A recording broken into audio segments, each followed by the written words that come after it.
Hola, Oli is here. Dan kali ini gue punya playlist baru, namanya The Tips. Jadi di sini gue akan kasih teman-teman share tips-tips yang berdasarkan pengalaman gue. Kayak misalnya soal belajar bahasa.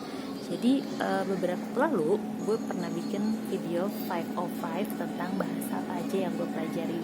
Dan gue juga sempat nyinggung tuh kalau gue udah ikut tes IELTS 2 kali. Nah, mau tahu kan gimana tipsnya belajar IELTS ala gue? Oke, pertama sebelumnya mungkin teman-teman udah sedikit familiar dengan IELTS, tapi biar gue kasih sedikit gambaran lagi ya. IELTS itu adalah tes bahasa Inggris yang biasanya digunakan untuk masuk ke universitas ataupun untuk kerja ke luar negeri, khususnya negara-negara yang menggunakan bahasa Inggris. Nah, IELTS itu nilainya itu maksimal 9. Untuk kategorinya ada 4 section. Ada section listening atau mendengarkan, reading membaca, lalu ada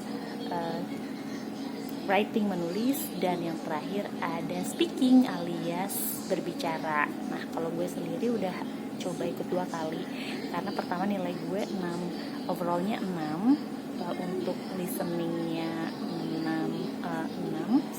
6, reading 6,5, lalu listening, writing 5,5 dan speaking 5,5. Dan alhamdulillah gue selama 8 bulan setelah itu gue ikut lagi dan naik 0,5 overallnya. Dan itu lumayan sulit sih kalau untuk IELTS, tapi alhamdulillah banget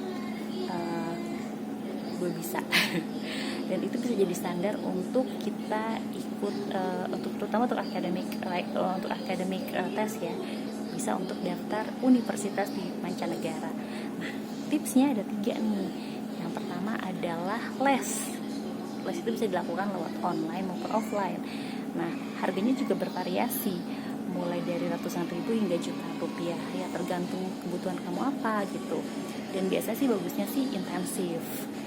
Kalau gue sendiri lebih suka sebenarnya les offline karena bisa langsung dikoreksi oleh tutor ataupun pengajar kita gitu, dan kita juga bisa langsung dapat feedback, terutama untuk speaking dan juga writing, karena memang menurut gue agak sulit ya kalau kita speaking cuma sendiri gitu. Jadi lebih bagus sih kalau misalnya kita punya tutor atau punya partner untuk belajar speaking. Oke, yang kedua adalah beli buku. Nah, beli buku memang tidak seefektif les ya kalau menurut gue, atau belajar dengan partner gitu. Karena dengan beli buku itu kita minimal bisa latihan untuk listening, karena biasanya kalau beli buku IELTS itu dapat hadiah CD. Nah, kalau yang kedua untuk readingnya enak sih, karena biasanya memang soal-soalnya IELTS dari tahun ke tahun tuh nggak jauh beda, cuma memang kosakata kita tuh harus banyak, jadi kita bisa tahu tema apa aja yang memang ada di materi reading itu gitu. Terus yang ketiga untuk writing, nah itu yang paling challenging nih. Nah, biasanya tipenya ada banyak, ada macam-macam, ada yang sebab akibat, terus juga ada yang menjelaskan gambar, dan macam-macam lagi.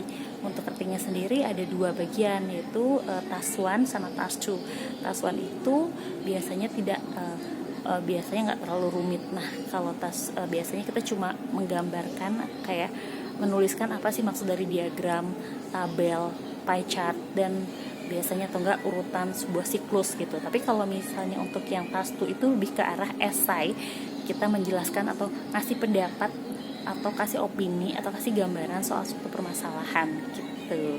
Dan bisa kalau kita ikut les atau kita punya bukunya, itu ada kayak semacam kisi-kisi gimana sih cara menjawabnya. Nah, sedangkan yang ketiga ini menurut gue yang paling lumayan, dan ini adalah salah satu cara yang gue gunakan untuk upgrade nilai gue, yaitu buy online. Jadi gue akan kasih link gue belajar dari online apa aja untuk belajar IELTS, dan di situ gue bisa lihat bahwa karena memang pengajarnya kebanyakan native, jadi mereka kasih tahu tuh gimana tips-tipsnya biar bisa taklukin IELTS. Jadi ya teman-teman bisa lah, kalau memang waktunya nggak memungkinkan buat les atau mungkin buat lewat buku, lewat online itu lewat YouTube juga nggak masalah. Oke, kalau gitu sekian dulu untuk video kali ini. Jangan lupa untuk subscribe, like, dan juga komen. Oke, Oli pamit. Cus.